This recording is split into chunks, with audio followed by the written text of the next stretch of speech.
All right. This is Dan Schneider on this Dan Schneider video interview. The subject is the 1972 film The Godfather. We will be talking with three experts about it, and is it worth the hype? The Godfather is a 1972 film by Francis Ford Coppola. It is considered one of the greatest American films of all time. I'll be talking with three people about it and its place in history. Two of the people have appeared before, Ari Hartman and Gordon Briggs, and Theodore Vitale, or Ted Vitale, is joining us too. So, as I like to do before we jump into the mix, I want to give each of the three of the fellows a chance to tell a little bit about themselves and what they have written or said, or what they think about The Godfather, just as an opening shot. So let me start with you, Ted, as the newbie. If you could just give a little bit of background, who you are, and then, as I said, talk a little bit about what drew you to the film.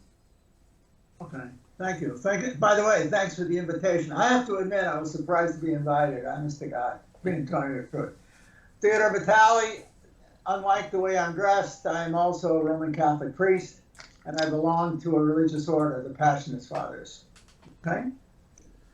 I'm an Italian American, hence, and I grew up in New Haven, Connecticut, therefore the New York-Boston corridor.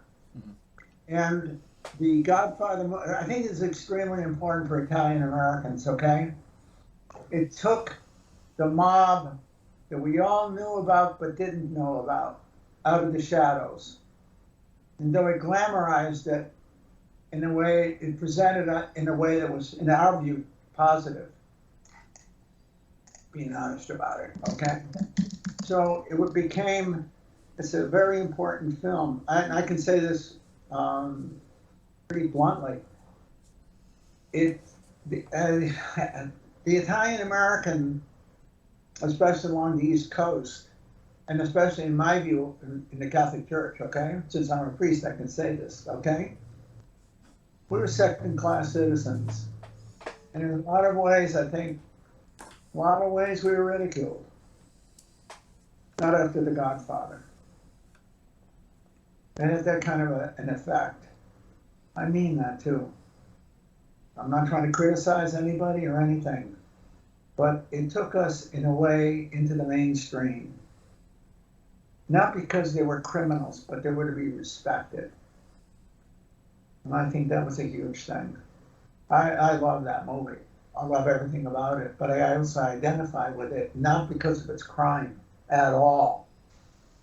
In fact, the truth of the matter is, growing up, we knew about the mob to some degree. We knew they were the shadow, and to be truthful, we feared them. My mother told us things, I hope this is not wasting your time, but my mother told us things when we were kids. These little one-liners, okay? Do them favors, never ask for a favor. Think of the opening scene in The Godfather with Buonasera. He asked for a favor. You don't ask him for favors. You do them favors.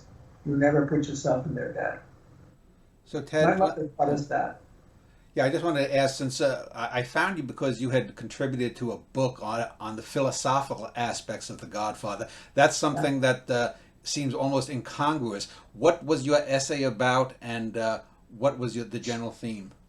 You would ask me, Dan, you know what? I don't even remember being honest about it because to me, it's street wisdom, okay? It's not philosophical. It's not a philosophical treatise other than a fundamental one.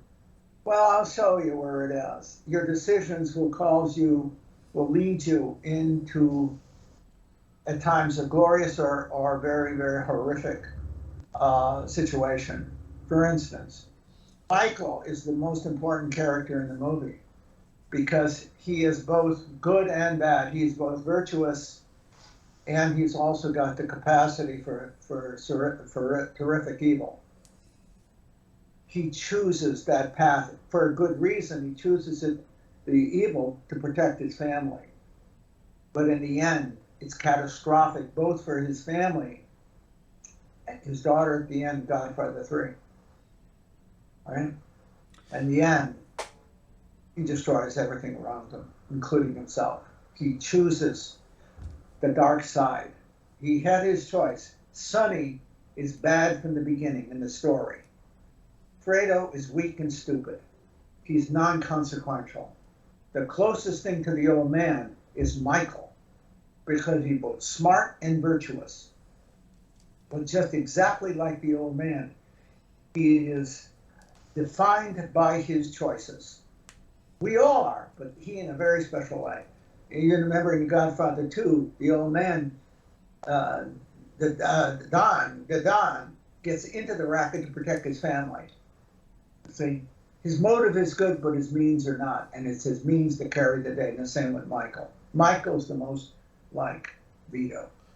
So let me go to Gordon Briggs. Gordon, if you could get a little background about yourself and opening volley on your thoughts. What's up? Gordon Briggs here. Teacher at University of Brown Grant. First experience watching The Godfather was on VHS when I was in my early teens, maybe 13, 14 years old.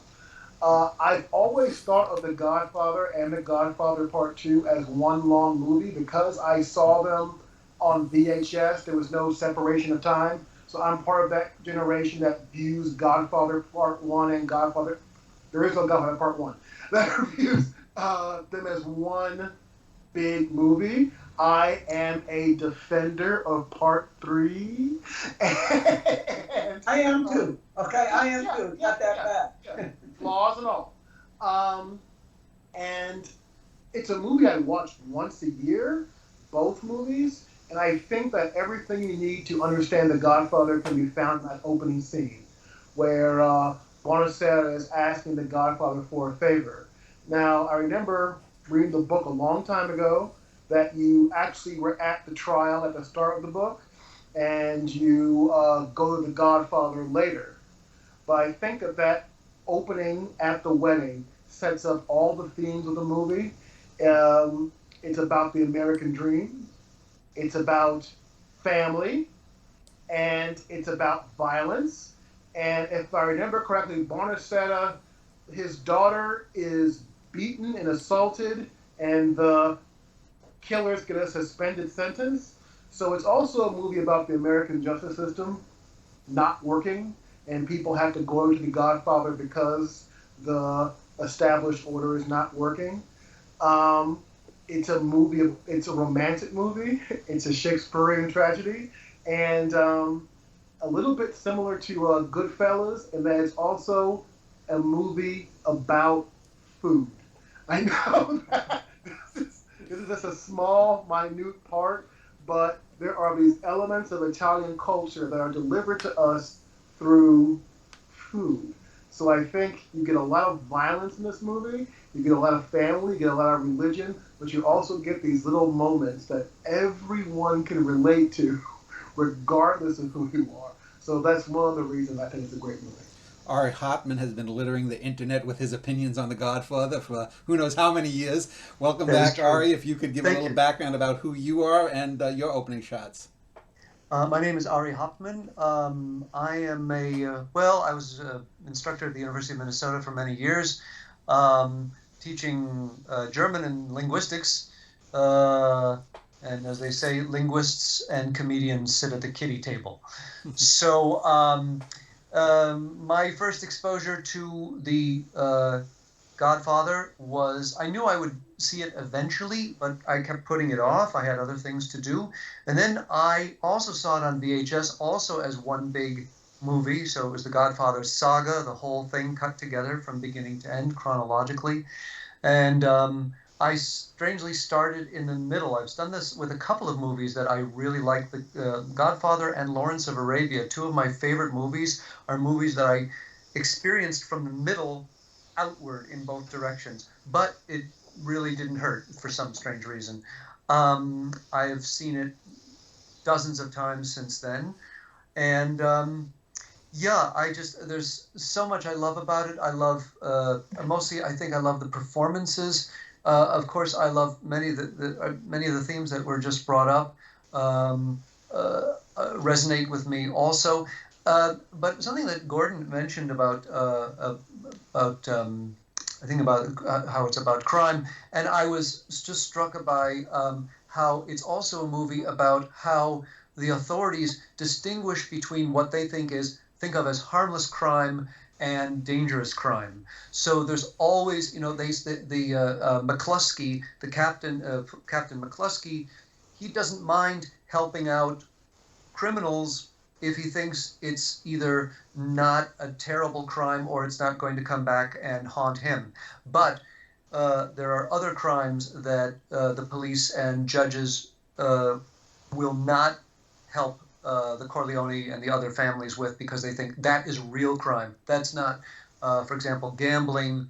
This is what most people want anyway. It was prevented in the pizza Navante of the church. So with about this strange distinction that's made in the police department and among the judges.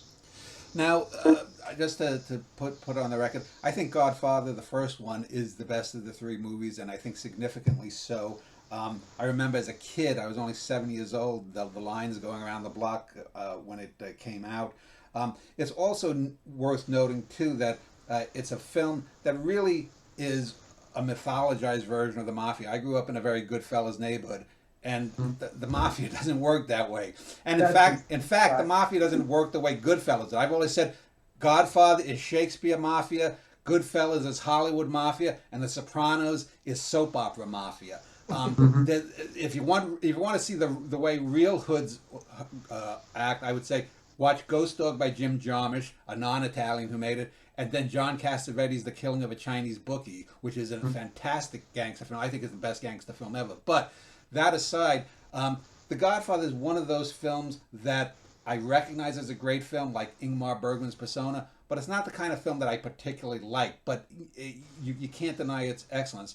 But I want to start first back with the book, because there's a tendency by a lot of people, since I think Gordon brought up the book, that the film it comes from a great book, whereas I think Coppola really upped the ante. There's less characters, there's less background stuff, but to me, The Godfather, the film by Coppola, is head and shoulders above the book.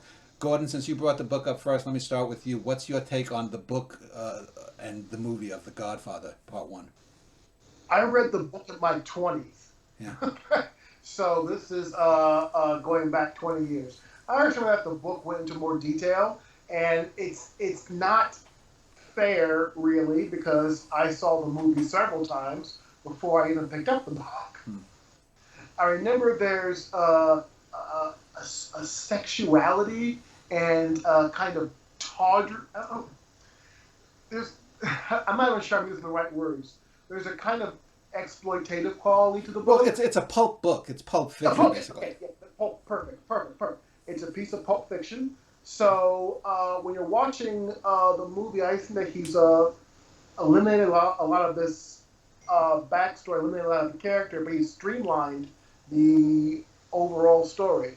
You get into Apollonia, you get into Sonny's mistress, these codes of masculinity that are kind of hinted at the movie are directly addressed in the book. So I just think that he refined the pulpiness of it. But again, I'm someone who's coming at the book almost imagining it as a screenplay to the movie. Well, that's Coppola famously pasted the pages of the book in his directing notes. But Ted, what is your take on the book versus the film? Well, it's interesting. I started to read the book actually a day or two before I was ordained. Okay. And it's the most important event in my life was my ordination, and I couldn't put the book down. And I read it everywhere I could read it, in the taxi, in the train, wherever I was during that time, I was reading it. I was mesmerized by it. I thought the film wasn't as good as the book, but was outstanding. That the fact that Coppola could shrink that large story down into a credible narrative, I thought was impressive. Both and Godfather 2, but especially Godfather 1. I thought he caught not only the details of the book without using all the details, but he caught the characters. You mentioned, Gordon, you mentioned Sonny. Sonny was, I don't know what's the right word, he was absolutely immoral. I mean, he didn't have a moral bone in his body, okay? And you catch it in the movie. You don't need to see all his exploits. You just need to name some. You know how unfaithful he was to his wife. You see, all you need is one or two scenes and you got it. But in the novel, it's spelled out. So I think, in a way, if you read the book first and then read and see the movie, in your own imagination, you can fill in if you need to fill in anything. I think it was just marvelous, to be honest about it. Ari, what's your take on the book versus the movie? Well, first I have to mention, Sonny, I'm not Italian, but James Caan won, I think, Italian American of the Year twice, despite the fact that he's Jewish. Yeah, I know. So a connection to James Caan. Yes, that's right. But anyway, I had an interesting introduction to the book. I was doing summer theater up outside of Alexandria. This before I had a car. I got a ride up there, and as much as I like that theater, when you're on that piece of property, if you don't have a car, you are stuck. So I was there. I got to the cabin where I was supposed to stay. I said, "Oh gosh, I'm going to be here for the long. What is this? The Godfather. Oh, the Godfather. Oh, great. Okay, well, that's what I'm going to do with my 18 hours of downtime." So and that's what I did. It was a great discovery. Whoever left it there, thank you very much. Yeah, I enjoy the book mostly for the explanations of things that maybe weren't quite as clear. For example, what does police protection mean among the five families? So, Godfather Vito Corleone was supposed to provide police protection, and that's all that's said in the movie. And I said, oh, and in the book, there's a paragraph that says, okay, here's what police protection or judges, protection from the judges, here's what it means. Oh, fine. Or where do these characters come from, or why? Just a lot more. I think it was, for me, more about the explanation of what was going on. I'm not a literary critic by any means. I thought the book was a little pulpy also. There were times when I thought, this is maybe not,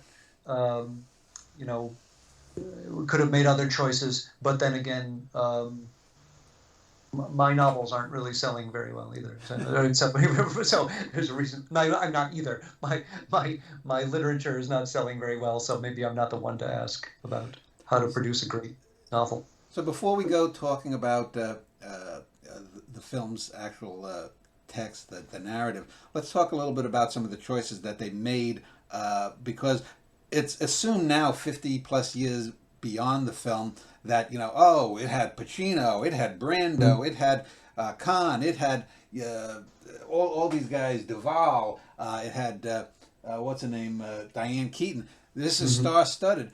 But at the time, really, it wasn't. I mean, Brando was known as a pain in the ass. He was going down the toilet reputationally. Diane Keaton did a couple of movies with Woody Allen, little light comedies. Pacino was an unknown. Caan had his most well-known work had been in that, I think, the football movie with the guy with cancer.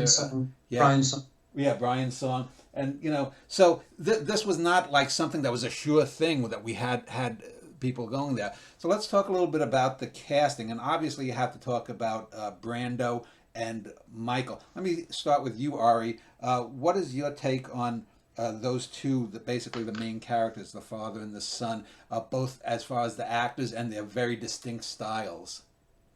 Well, I think the casting just hit it right on the head. I was just hit the nail right on the head. I thought Brando. It's just amazing when you see physically the transformation, those before and after pictures that you can find online. Here's Brando when he sat down in the makeup chair, and here's him when he got out of the makeup chair. I think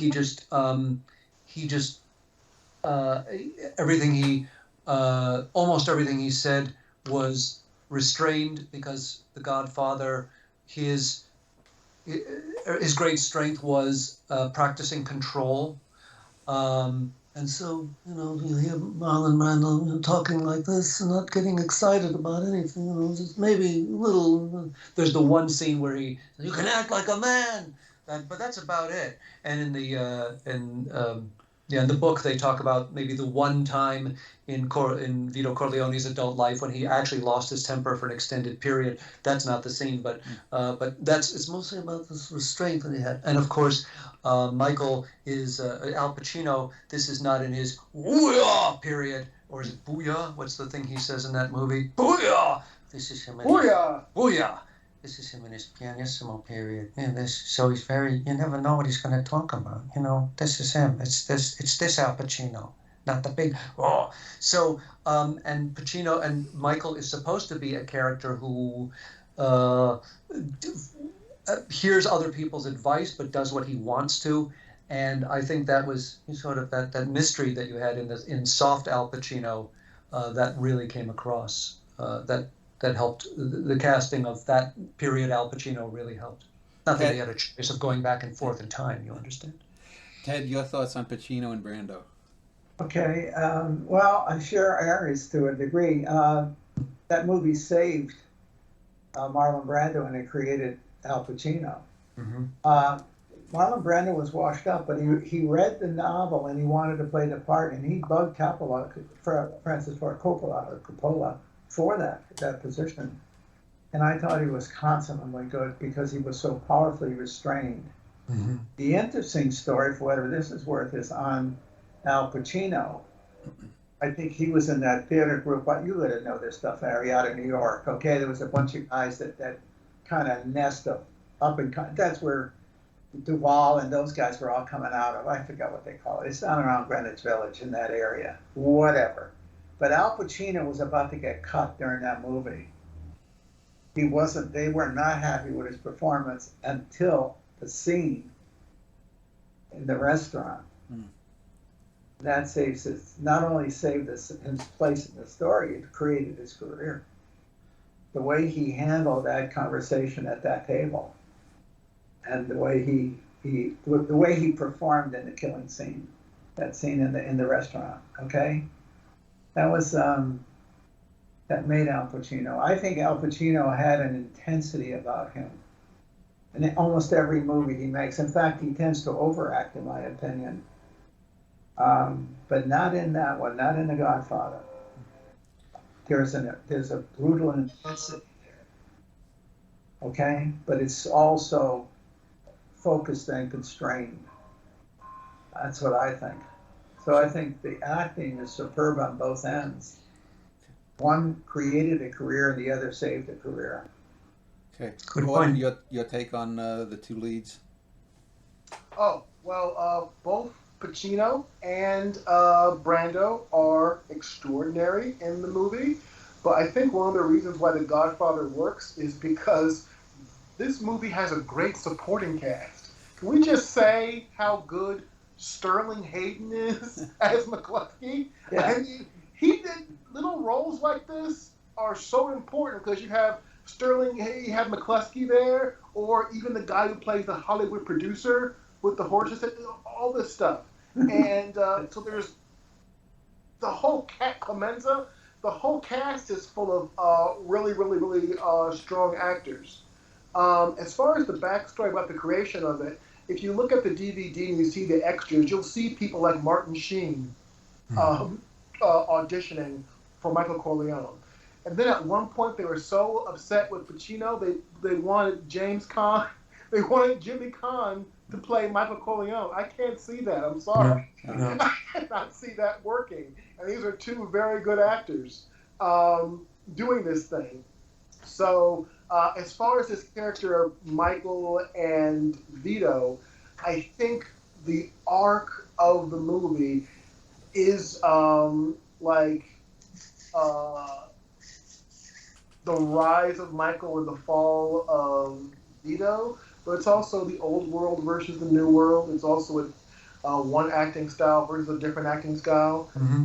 And as far as this scene, I remember watching it for the first time, and the scene where, okay, I'll start at the wedding. The scene where he's with Kay and he says, That's not me, Kay. That's my family. That's my family, Kay. It's not me. And then we go to the very, very ending scene in the office where she's like, "Did you do it?" And he's like, "Don't ask me about my business. Did you do it?" Enough. So somehow he has made this sweeping transition as a character, and the movie never declares in dialogue, "Michael, you've changed." No, we know it. We've seen it. We've seen it gradually. So I think that's kind of the real genius of The Godfather. Is it's logging dramatic changes in Michael's character, but it's never kind of spelling them out directly. It's just these gradual series of changes.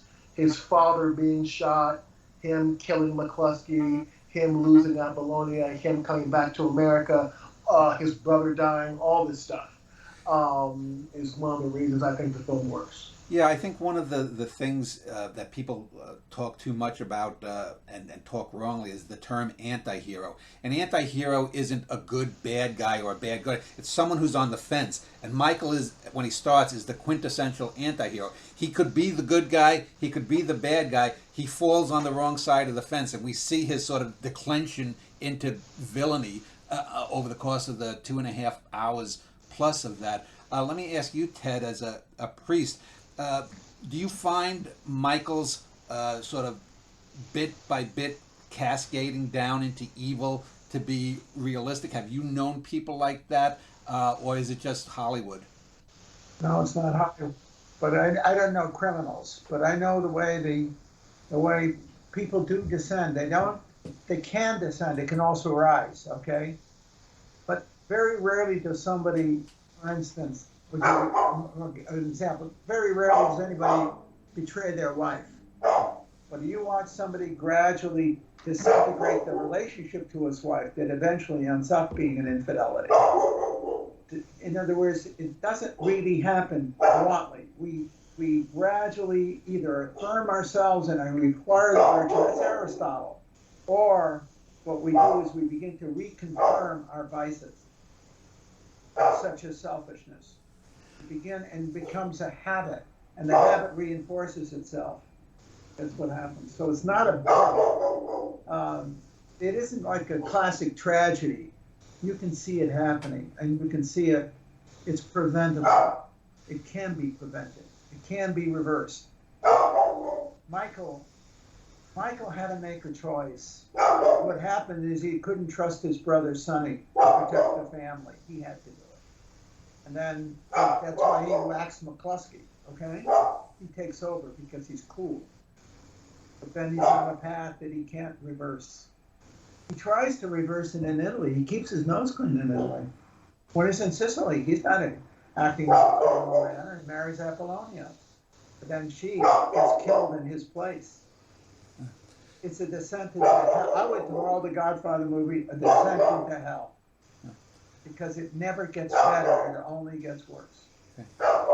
Okay. Ted, can you just see if you can let the dog out, but with or something? Can I?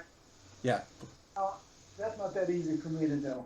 Okay. Okay, it must be somebody. Let me do it. Okay. Well, So while he's doing that, Ari, let me ask you, as someone who's an actor, and you appeared, probably the most noteworthy role was in a Coen Brothers movie.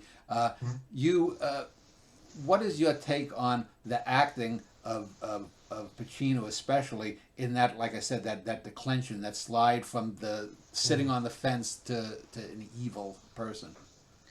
Oh, well, I love how he does so much with less. I can imagine he's the kind of person who would say, well, maybe you don't need all these lines. Maybe we can cut all these.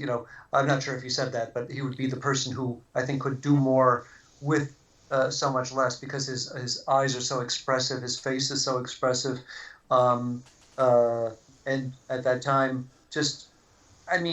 and also even the color scheme of the movie really affects how we see Michael, how we see everyone, but really how we see Michael, because in the book he's described as someone who would be described almost pretty if he were a woman. And so I think you see that I think I was intrigued. I was always intrigued by Pacino's face and how expressive it was and how it really came across on camera. Gordon, the film basically takes part over about a decade from the end of World War II to the mid 50s. It starts off with the party, and it ends up with basically Michael shuttering himself behind a door. Talk, if you will, about some of the symbolism in the movie. Ari had mentioned the lighting and whatnot, but what are some of the symbolism that sticks out for you? No conversation about the visuals of Godfather is fruitful unless we talk about Gordon Willis. Yeah. Gordon Willis is a cinematographer who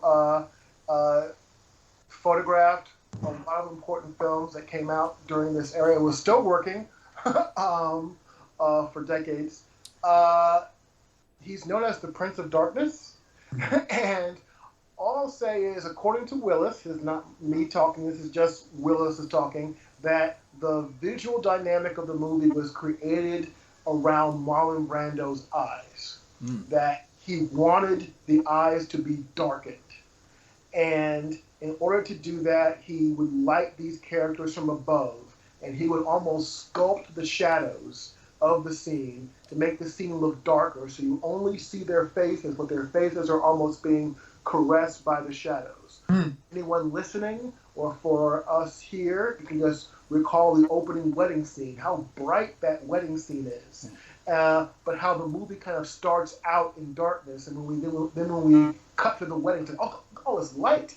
But I think the movie is creating a series of contrasts there between the shadowy world of The Godfather and the bright, legitimate world that they all act like they're in. I think there's this use of shadows for the world of crime, but then when we get into the world of romance and Sicily, the movie's much, much brighter. I think you can actually contrast the wedding at the start of the story and the wedding in Sicily and how that ends, and the religious ceremony that closes out the movie, the baptism. So, I mean, this use of Catholic imagery, to me, it reaches its pinnacle in Godfather Part 3. But this use of this Catholic imagery, the use of churches, the pageantry, religious rituals, baptisms, all of these things are part of this theme of family. I can give you some examples if you want. Yeah, go ahead. Oh, sure. Well, let me see. Now, okay, the scene where Michael's being baptized. I don't like when I jump to this baptism scene. The scene where the baptism scene where we intercut between Michael's legitimacy and him saying, "I reject Satan," while they intercut with him killing a bunch of people. So you have this dynamic of the legitimate world being kind of a front and the criminal world, and the movie kind of always oscillating back in between these two. I think one of the ways that the film works is you'll see people being very, very civilized and very, very polite in the legitimate world, and then the violence almost seems to come out of that politeness. We have this scene where people are eating at a restaurant, and all of a sudden it turns into a shootout. You have a scene where he's sitting down with a Hollywood producer, and they're eating. Then it ends with a horse's head in the bed. So a lot of the violence in the movie, I think, is so effective because it starts out in this civilized place, if that makes any sense. Ted, prior gangster films for the 40 or 50 years before The Godfather came out, they were very, the gangsters always got their just desserts. It was part of the Hollywood code. Jimmy Cagney, if he was bad, got his just desserts. Edward G. Robinson. Guys were sent to the electric chair at the end of movies, that kind of thing. It seems to me that The Godfather, just to stick with the idea of good and evil, that The Godfather was maybe the first major film where it was that they made me do it, or they made me a criminal. There was a film called They Made Me a Criminal 20-some years earlier, 30 years earlier, but this film really seems to get on that. I think maybe Ari or Gordon had brought it up about we see the corruption of the police force, we see the corruption of politicians that are easily bought off, and this is sort of used as a way to say, well, maybe the Corleones aren't so bad. What is your take on that, they made me a criminal aspect of, say, Michael especially? Well, I think that's a good question. I'm not sure I have a good answer for it, but what you're seeing, this film is extraordinarily Catholic. And it's both in its symbolization, but in its character. Because you don't see black or white. You don't see good and evil. What you see is good people who have a self-destructive character in themselves. So what you're seeing is sin, and how sin is contagious. And in each instance, and go to Godfather 2, you've got to see the old man making choices. And in those choices, he sets in motion his character and the direction of his character. That seems to me to be extremely symbolic of sin, okay? And the church, because you can see he goes to confession in Godfather 3. Michael is always looking for redemption. He knows what he has done is evil. He didn't want to do it, but he did it. And when he did it with a vengeance. But on the other side of him was the desire to be forgiven. So that's extremely Catholic. And that's why the events occurred, the church is used all over the place. You see that in Godfather 3, the cardinal, the bishop, okay? You see these characters are calling him back to something that is primal in him, but he can't come to grips with it. He's talking about the human conscience. I think the thing is a movie describing in hyper terms, in extreme terms, the human dilemma of good and evil, sin and grace, redemption and failure and condemnation. I think the final scenes are so powerful in each of the films, especially what is Michael doing at the end of Godfather 1? He's sitting alone. What's he doing in the end of Godfather 3? He's sitting alone. He falls off the chair. Remember, even the dog walks away. See? Your sins will isolate you eventually. Your choices will isolate you. And of course, the whole point of Godfather 3 was Michael's redemption.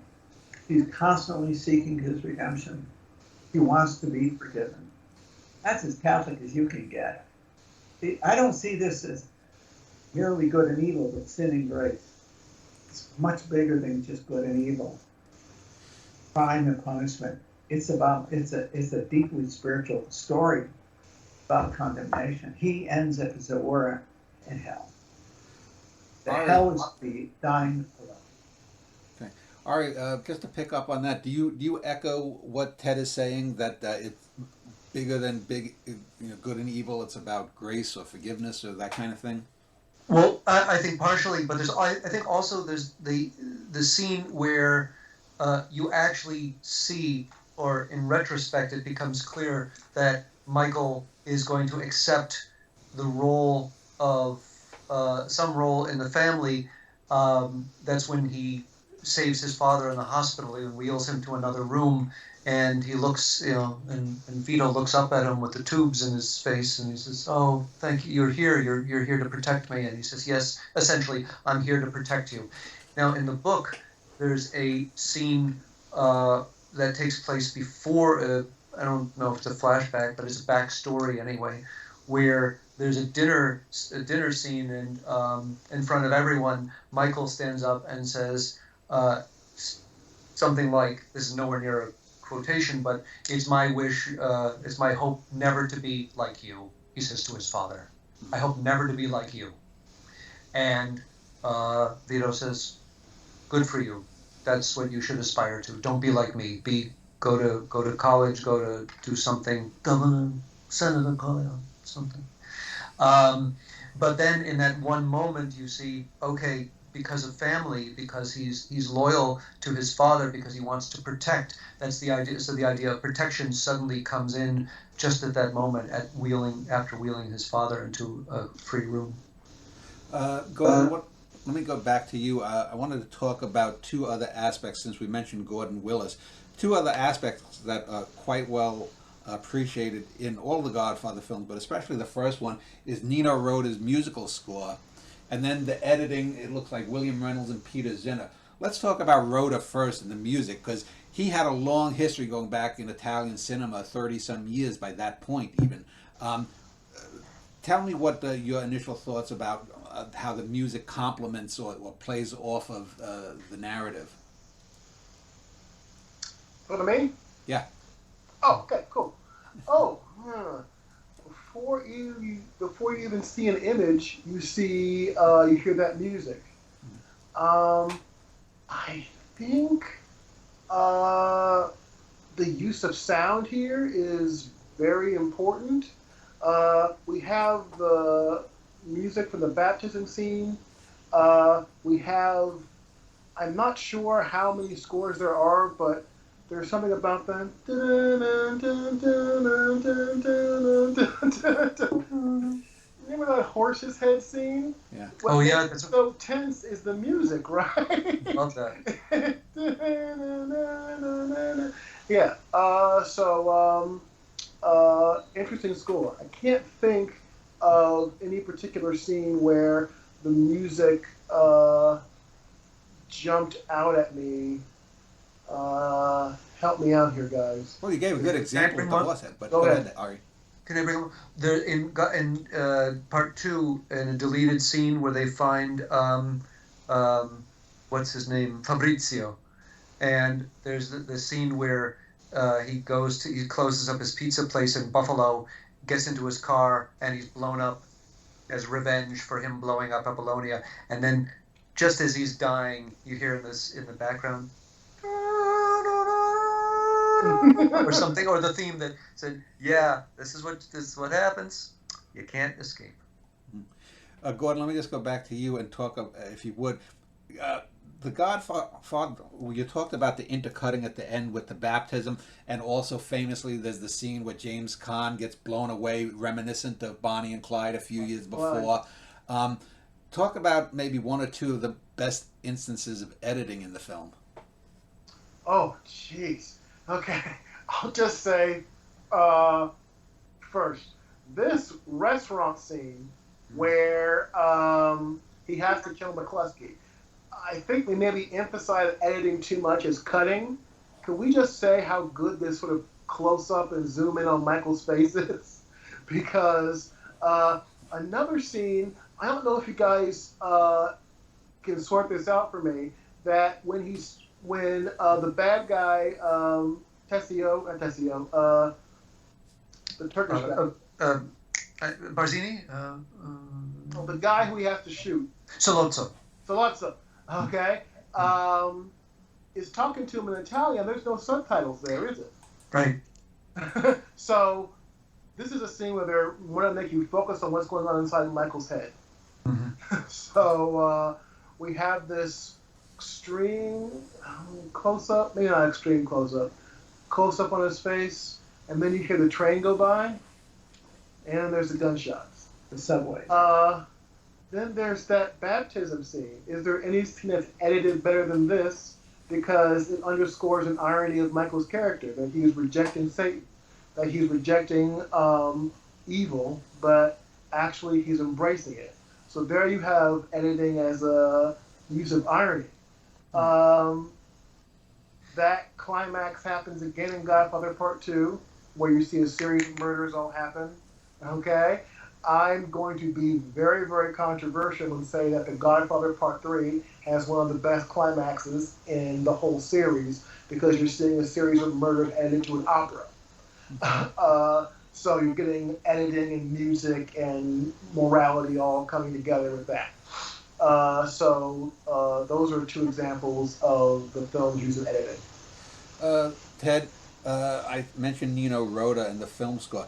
Does the music help you as a viewer understand the characters or the moments? Do you, what are your Yeah, I thoughts? do. I thought the beautiful theme of The Godfather takes place. The theme song takes place in Sicily, where it's absolutely beautiful. The musical score is beautiful that time because it's a time of hope and redemption. It's a time where he is going back to the roots of his culture, his family, but he's also rediscovering life. When he sees Apollonia on the trail, when he's walking, all right, how many people fall in love with somebody just walk by him, okay? But you see his heart is open to life and to redemption, and the music corresponds to that. Where the music, Ari, you're a great singer, I'm not, but the music of the basic movie, the non-Sicilian side, okay, it's heavy. It's not an uplifting score. It's meant to bring about the seriousness and the darkness of the world they have entered. But the only place you really see light is in Sicily. Because it's only in Sicily is there light, is there hope. Michael, that whole story is about that. And Michael gets a second chance at redemption of a new life. And it's taken from him when his wife is killed in front of him. When the bullet should have hit him, it hits his wife.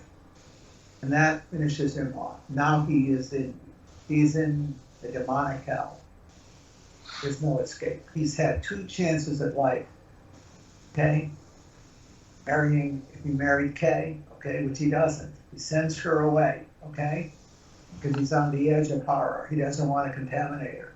But he does marries Apollonia, and she's killed. Precisely what he feared for Kay is the harm that came from him being associated. Apollonia is killed as the fulfillment of that fear. From that point on, he shows no mercy. He's entered completely, I think of it as a Hobbesian world. Everyone is your enemy. There is no love.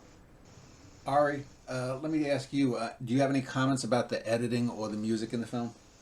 Well, I was just thinking about the how the music generally connects you to this old world kind of view, or you get the feeling that there's something, whether you knew anything about Sicily or not, that there's something connected to Italy and sort of this southern, if I can even say, peasant kind of lifestyle going on. But at the same time, I love the contrast that you have with the specific music for Los Angeles and Las Vegas.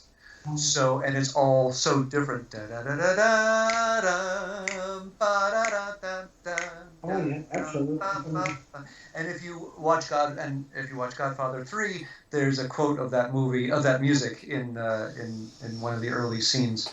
So that's, yeah, and I think, and I might be wrong, but the inside, the interior of Vito Corleone's house also has, for me, this very old world immigrant vibe to it that,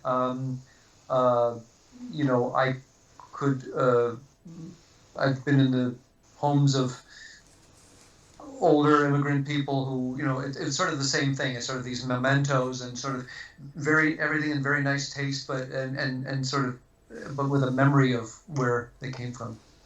And a memory of where they came from. Ari, since you've mentioned Las Vegas, let's talk about two of the minor characters that are supposedly based on real life people. Johnny Fontaine as Sinatra and Mo Green as Bugsy Siegel. Now, years later, when we see the film Casino by Scorsese, we get a little bit of sort of the founding of Las Vegas, and it's quite a bit different than what we get, the little snippets that we get from the Fontaine and the Mo Green kind of characters. What is your take on the sort of insertion of real life characters, characters based on real life people in the film? Do you think it works, or does it detract? Or? Oh, that's a good question. I think it works. I think you get it links to it gives the viewer something to hold on to. So, for example, you see the Cuban president, and they never mention his name, but you know it's Batista, and you know he's not long for this world. He's going to be ousted any day. You see, Mo Green. If you know anything about the founding of Las Vegas, then you know, okay, this is the guy who made it happen, and that he was just as headstrong I've never said that word out loud, I don't think, just as headstrong as he was, Bugsy Siegel was supposed to be. I think I don't mind. I think it gives people some hooks to hang on to, some ways to hang on to the story to make it more immediate for them. How about you, Gordon? What is your take on the based on characters? This is something I love about The Godfather because a lot of the crimes that they're referencing are based on real life mafia crimes. Isn't it in part two that they have the meeting of the mob heads in upstate New York that went south? Appalachia. Yeah. Appalachia, yes, absolutely. But not just that, there are stories about the producers having to meet with Joe Colombo. That's right. And get the word mafia taken out of the screenplay. So they never went. This is The Godfather, the ultimate mafia movie, and it never mentions the word mafia because the mafia had them take it out. I think that's interesting. The fact that the person who did this was Joe Colombo, and Joe Colombo was the head of the Italian-American, I'm not sure. Defamation League. Yeah, and he was shot in the middle of an Italian-American pride event, and that murder is echoed in Godfather Part 3 by Joe Mantegna, who's a symbol for John Gotti, I think. There's a scene where Michael wipes out the head of the 5 families. I had no idea that supposedly a night in 1940 where Lucky Luciano wiped out the head of the existing heads of the American Mafia. 40 people. It's called the Night of the Sicilian Vespers. Look it up if you're interested in this. That supposedly Lucky Luciano wiped out a whole bunch of mafia leaders in one night. That a lot of these incidents echo real life incidents. That's part of the fun of Godfather. That's part of the flavor of it. And supposedly, the Pope that was before John Paul II may have been assassinated too, and that's the whole plot of Godfather Part 3. Yeah. About maybe the Pope was assassinated because there was a businessman who was hung from the bridge in Italy. The guy who got the glasses stuck in his neck in Godfather Part 3, he's based on a real life guy. They made a whole movie about it called El Divo. Go, yeah. So a lot of these crimes in the movie are based off real life stuff. And I think that's part of the juice, that's part of the flavor, is that they're taking those crimes and they're tweaking them just a little bit to make for entertainment. But that's part of the cool thing. I just want to get back to something that was said before about Michael's journey. What I think is interesting here is that in this movie, the Corleones are kind of the good guys. I know I shouldn't say good guys, but the police are corrupt.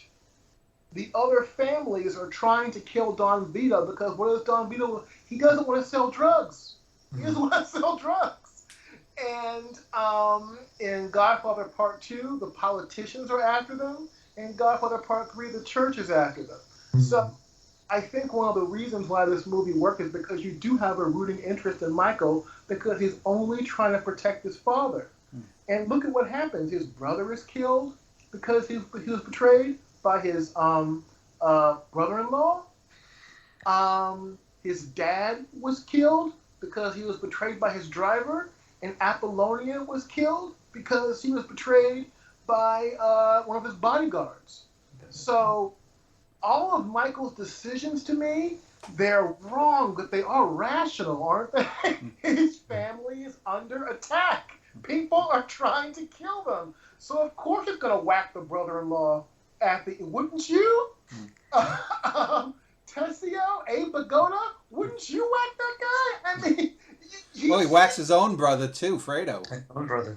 well, that's a whole. Well, yeah, okay. We have to unpack Fredo here because there's even a thing if Fredo's betrayal was. It almost seems like it was an accidental betrayal, like it wasn't done out of. I guess it was done in real malice, but Fredo's a twerp. I mean, what are you gonna do? I don't even know if Fredo knew what he was doing. He's weak and he's stupid. Yeah. I have to. I'll just say briefly. I'm kind of a defender of Fredo. I'm sort of not that. I think his big crime is that he is average in a family that cannot take average people. So I think in the second movie, this is just my own view. I think it was they took kind of the easy way out by making him stupider with every, in part 2 he was just an idiot. I can handle things. I'm smart. I'm smart. I'm smart. And I want respect. That's one of the most pathetic scenes. You know what? The whoever chose that canvas chair, that is the most brilliant piece of furniture I've ever seen in a movie. Because everything he says is, that's not the way I wanted it. I can handle things. And it's completely helpless. I just love it. Send Fran to do this. Send Fran to do that. Send Fran to manage some Mickey Mouse nightclub somewhere. I'm your older brother, Mike, and I was. Yeah, you're gonna take care of me. You're gonna take care of me. Look at that. Harry's putting on a show here. Older brother. But that's kind of the ultimate tragedy of this whole thing is that maybe he could have forgiven Fredo, maybe, but at the end he is trying to protect his family. Mm-hmm. Now he's the one who's killing members of his own family. Yeah. Yeah. And there's that door shutting scene where he shuts the door on Kay in part 1, and there's the door shutting scene where he shuts the door on her in part 2. So the whole thing is Michael's kind of taking out his family. Michael's a threat to the family now in part 2. So I think any mention of him as an anti-hero, he's not a good man, but most of the decisions he's making is in self-defense, right? People are trying to kill his family. Yeah. Ted, before we move on, do you have any comments about the insertion of based upon real life characters in the film? Yeah, I do. It's hard not to speculate who the real one was, okay? Because it's easy to, even the Don, which one is he? Meaning, he's a combination of a couple of the top mobsters at that time, okay? But even the film, The Godfather, is it referring to Michael or Vito, Yeah. Yeah, I know, Vito Genovese, okay? Mm-hmm. So there is, I think, maybe I'm wrong, but I think Mario Puzo grew up in the heart of in Little Italy. He had to know all of this stuff. He had to be growing up with it. So he had to have real people in mind as he fictionalized them. See, I don't have a doubt in the world about it. The kicker is, who are they, all right? And it doesn't take, if you know the history of that era and who the cops were and who these people were and who that people, you can get a fair guess that there was some corresponding people there. And as Gordon said, there were those mass killings. They were historical. These things did occur. I think if you want 2 cents worth, okay, that's all it's worth.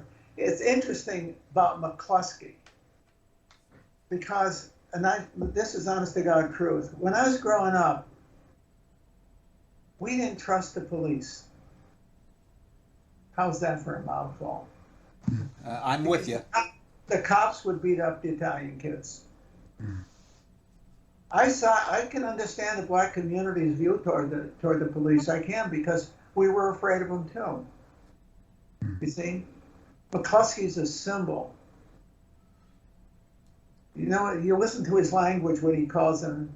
How many of these Dago wops who that was the language of a put down to an Italian, okay? Italian American. McCluskey's a symbol of police bullying. I don't want to use the word brutality, but bullying. And he's Scots-Irish as a cop. Yes. Can I say this? You don't want to be out of line here, but I'll tell you. Between the police and the Catholic Church, were dominated on the East Coast, not on the rest of the country, but on the East Coast by the Irish immigrants, the second generation of Irish. They were the cops and they were the clergy. And they were not very easy on Italians, to be honest with you. I shouldn't have said all this stuff, but I'm telling you the truth. Okay? We forgive you. We forgive you, Ted. But I mean, I could see it. I think a lot of us that saw the movie identified with elements of it, not the violence, but the culture. Especially those of us from that neck of the woods. This was not foreign to us, okay? Not the violence. We didn't go around beating people up, but the streets were tough, but they weren't bad. But you kind of knew. I said in the beginning, my mother said, the guy is shady. What do you think she was talking about? He was in the mob. You knew these things, okay? But you never asked, you never talked. You saw but didn't notice. By contrast, my great uncle was I don't know what you would call him, a friend of a friend of a friend during his beverage importing days in the 1920s. So I don't know exactly what his connection was, but he was. But his reputation in the family, he was just smart enough to stumble into lucky things like making a connection with people who could get him whiskey and land and so forth. He was. I was in the restaurant business. What, are you kidding me? Uh-huh. My old man was in the restaurant business. Oh yeah. Yeah, I mean, it was I don't know how else to put it. Yeah. They're not criminals, but they're not far removed from it. Mm-hmm. How my mother say, they're the grease that makes the wheels go. Yeah, but there's a lot of truth in it. I think there's hardly an Italian American. We're talking about the Godfather movie. Who doesn't in some ways say yes. Yeah, meaning, well, guy on the street, not that, I don't know how to say it, but I found the movie so familiar, even though I have never known a criminal in my life. That you know of. That I know. I think my dad in the restaurant, I wonder how many times he served these fellas, okay? Yeah. So let me turn to the influence of the film. Obviously, you can't talk about Martin Scorsese's early work without the obvious influence of The Godfather, except it's the influence to go to the other direction with like Mean Streets and films like that came along in the wake of The Godfather. Ari, are you a fan of crime films in general, or is it just The Godfather that draws you? And if you are a fan of crime films, what do you think of the Scorseses and some of these other films that I had mentioned earlier? Well, I think I'm more of a fan of Scorsese than I am of crime films. But that means I have seen, I saw Godfather, I saw Goodfellas, I don't know how many times, and Casino, I don't know how many times. And Mean Streets, I had an interesting experience with it. I was watching it, and I don't know who did this. There was a sound effect that they kept using to show traffic. And that came out every time they wanted to show that there was a city scene going on. I went, maybe I'm misremembering it, but then I eventually stopped. I said, I have to stop this movie because I'm noticing this all the time, and I never came back to it. I think, I'm not quite I suppose, I don't know. I've seen my fair number of crime films. You mentioned Cagney, Angels with Dirty Faces, a favorite of mine, and what else? Bonnie and Clyde, I saw, but I never returned to it, which is strange for me. When I like a movie, I go back and over again. A movie that just came out that just hit me, Machete. I don't know if you've seen Machete, which I really like, and it's this, and it's just this cartoonish, completely over the top violence where it's just so ridiculously violent that it's A funny. movie based on a trailer. A movie based on a trailer, exactly. And so I really enjoy that. So I don't know if I answered your question, but maybe partially. How about you, Gordon? What do you see as the Godfather's influence? Because the Godfather really, people look at something like Scarface or Goodfellas as being birthing the hip hop culture, but they got their start with the Godfather. Absolutely. First of all, I love crime movies. I love gangster movies. They allow the audience to break crime without actually breaking crimes themselves, or break the law without actually breaking the law themselves. So I love me a good gangster film. I love me a good crime film. If you're looking for the influence of The Godfather, I would say Scarface is Godfather meets Citizen Kane. Ultra bloody version of that. Not as good, I don't think. Once Upon a Time in America by Sergio Leone is called A Jewish Godfather. It is a masterpiece, if you ask me. But also smaller films like Donnie Brasco from the 90s, if any of you saw that. Yeah. If you want to see a film that is clearly influenced by The Godfather, it's a sensational Brazilian movie called City of God. Which contains a lot of references to The Godfather. And it's about a crime family, only it's Brazilian street gangs. So you'll see its influence in popular culture. But something I don't think gets talked about enough is we have this idea when we talk about these movies that this was the brainchild of Francis Ford Coppola and Mario Puzo. Godfather, to me, is at the apex of a movement that was happening in Hollywood from 1967 until the late 70s called the American New Wave, in which you had a lot of crime films out there. I don't know how many of you guys have seen Chinatown, but Chinatown is also based off of real-life crime. And you had movies like Bonnie and Clyde. You had movies that were anti-heroes. You had movies like Easy Rider. You had all these directors like De Palma and Lucas, all these people. You had guys like Robert Evans at Paramount. So The Godfather, I think, benefits from a cultural shift that happened in the late 1960s. So when we're talking about the influence, it is The Godfather's runaway success as a blockbuster film that came out in the 70s. But it was also a series of changes that were happening in Hollywood.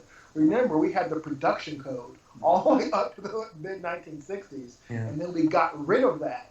And we started to have movies that were for adults, R-rated movies for adults that showed violence and things like that. So one of the ways crime films were able to carry on the influence of The Godfather was because Hollywood itself changed in the late 60s, all the way up to, some people say it ended with Star Wars. But well, some will say the Cimino film that bombed. What was the Western? Heaven's Gate. Heaven's Gate, yeah. Heaven's Gate, yeah. Ishtar. Sorcerer. Sorcerer is a fantastic film by William Friedkin. It bombed. I think it's a great film. In my humble opinion. Not as good as Wages of Fear, on which it's based. Oh, Wages of Fear is a great movie too. So in my humble opinion, it continued all the way up till 1982. Just it's my own way of saying. You got the right stuff. You got Blade Runner. You got The Thing. Yeah, you got a lot of good stuff happened. Raging Bull happened in the early 80s. Right Stuff. Yeah. So one of the ways that its influence was able to be carried over was because that there were filmmakers who had the freedom to do things that other filmmakers did not in the early 1960s. Gordon, so that's part of it. Have you ever seen Killing of a Chinese Bookie by Cassavetes? Oh, yes. To me, Gazzara gives a top 10 all-time performance there because it's basically a one-man character study with all these petty mobsters around him. Have you ever seen that, Ari? No. You watch it, and watch the longer version by Cassavetes. Okay. There's the shorter and the longer. The shorter is a great film, but the longer version is like to me, it's the 2001 of crime dramas. But anyway, Ted, I want to go back to you. What do you see as the influence of The Godfather, if not in films, in culture outside of film? I'll start with the culture, then go to the films. In the culture, um, there was a different view of an Italian American, and it was significant. We weren't looking. We stopped looking like just a bunch of silly Italians eating pasta. They began to wonder. They began to respect us in a different kind of way. I have to say that, especially in the corridor, the New York, the Boston-Washington corridor. I saw a significant difference after that movie came out, where the Italian American wasn't looked like, it didn't come across, wasn't treated as if it was some kind of a jerk, okay, or softy jerk. Instead, what was behind their thinking is, well, I wonder who he's connected to. You know. And I told my students in class, never turn a friend into an enemy. Not because the friend who became an enemy can harm you, but he might be connected to somebody who can harm you. I mean, that's what they get out of that film, is don't go fooling around. Don't go throw your weight around. You don't have it. It's not because the other guy's tougher than you. He's probably a wuss, like me. But Frankie Coppola wasn't a wuss. He said, my best friend, God rest him. He was as tough as I wasn't. You just have to know those stories when you see it. And that's the mob. It's that movie made it evident what a lot of us already knew, and that was, don't go pushing or throwing your weight around. But remember the story, in The Godfather 2, the landlord, he threw his weight around. He throws that old lady out of the house, remember? Mm-hmm. He didn't know is that her best friend was the Don's wife. That's a bad mistake to make. He could have been kind. Instead, he chose to be an enemy. Right? Mm-hmm. That's a great lesson. It's not a lesson in morality, it's a lesson in survival. Don't fool around. And I saw that. And I saw the effect. That movie spread that out in many, many ways. You know. I think for whatever this is worth, its influence on other movies. I'm not good at, like you fellas are, and seeing the connections, but I'll say this. The mob movies that emerged in later years, especially Scorsese stuff, I think in many ways are better than The Godfather in terms of their realism. They're not romanticized. Whatever you like about The Godfather, Godfather 1, it's romantic. It's romanticized. The Don Vito, is a hero. That's the thing from The Godfather. Right? I can't help it. All right. Imagine that. I can't even plan that something. All right. But I think, what was I saying before I got interrupted by my own damn phone?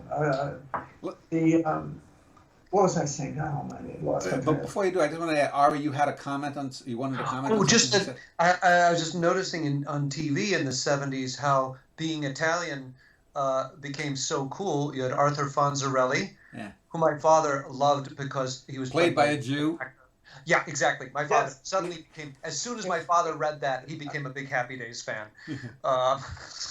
Or Vinnie Barbarino, and I even remember the rival from the other school on Welcome Back, Kotter, Carvelli, and so it became cool to be an Italian American in the '70s, or to be played by an Italian American, even if you weren't Italian American. So Ted, let's wrap this up, and I'll give you the first shot at it.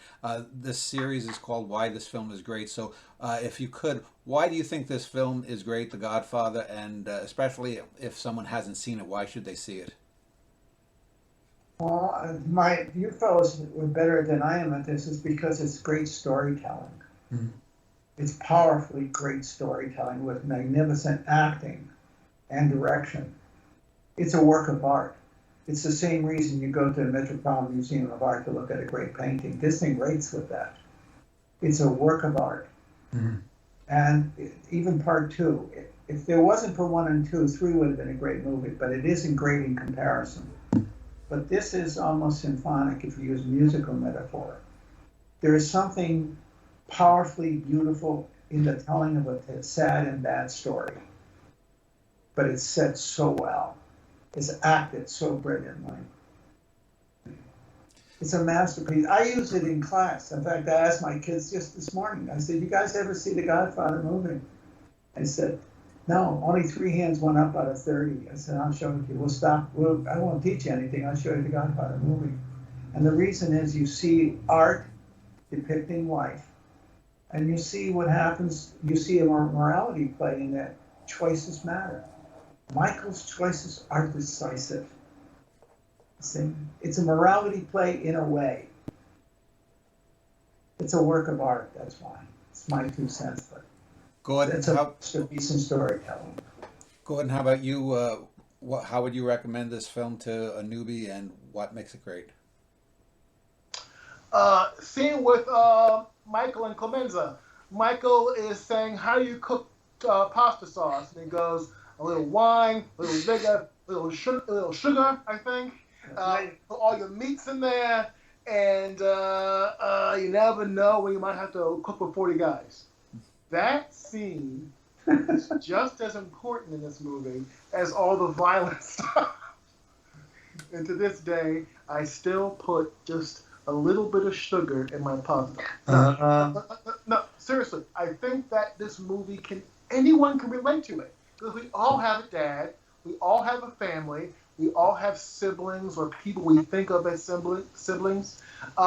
So even though it's not Shakespeare, it has this element of Shakespearean tragedy, doesn't it? Yeah. And I think if you just wanted to recommend this movie to people, recommend it for the story of Michael. Everyone can relate to the story of Michael. We all want to do good. We all want to separate from our own families or make our own way, and he does. But then he gets pulled out. Just when he thought he was out, he gets pulled back.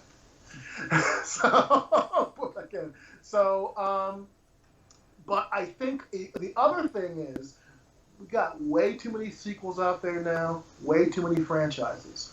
Part of what I think makes this story great is that you can pop in part 2 and you can experience it gets even bigger, it gets even more vast. So it's this great American story about the American dream, about a son who just wants to take care of his family, but ultimately ends up destroying his family. It's an ironic tragedy. Well, you know, the pasta making could be sort of Shakespearean if they were witches, you know. Bubbles. But Ari, what makes this a great film in your mind as the super fan you are? Well, I would say again the storytelling. It's wonderful. The performances are just amazing, top to bottom. And I'm glad Gordon mentioned the supporting cast. Pretty much everyone in there is wonderful. I liked the idea of seeing something that I could identify with, but I still had never seen before, which is a family that is also an organization. Your job is your family, and your family is your job. So you wake up in the morning, you're already at work. So how do you balance that? How do you say, and also friendship is also part of the organization too. So your friendship with other people, that is, how much of that is friendship and how much of that is organization, or are they the same? So I think that's a wonderful. You can identify with so much on a personal level, but there's also this unseen world that, or a world that most of us have never seen. Certainly, I haven't. Before we go, Ari, do you have one final Brandoism? You know. Usually I do. Let's see. But I have superstitious reasons. My youngest son wants to leave this country because of the Salazar business. I could do the whole thing. Yeah. So I want reliable people who aren't going to get carried away. We're not murderers. Just pep up this. I'm going to take a sense. I love that you included the carnation. I kept getting different. Some people said he wore cotton in the mouth. Then I heard that wasn't true. Does anyone know if that's the? I think he wore a prosthetic. I think he wore cotton for the audition. He improvised cotton, and then they came up with a prosthetic later on. But he had this idea. I said, I think I should look like a bulldog for this. And because he was, The young he young guy. he had the prosthetic in his mouth, and then later in the movie, in his death scene, he has a giant orange in his mouth. The whole thing is just Brando's mouth. He Exactly. made that up. He did that on his own. Yeah, that was improvised, wasn't it? Mhm. Yeah, that's right. He was supposed to. He was supposed to do something else, and he says, Well, they're coming around to me. Come in. Oh. Well, I want to thank all. I did- I want to Sorry. thank all three of you, Ted and Gordon. I'll link to your university pages. Well, I'll link to Gordon. I think you have a YouTube page I'll link to. And Ari, I'll link to arihopman.com. So thanks for speaking about this great film for all this time. Thank you so much. Thank you. Good night.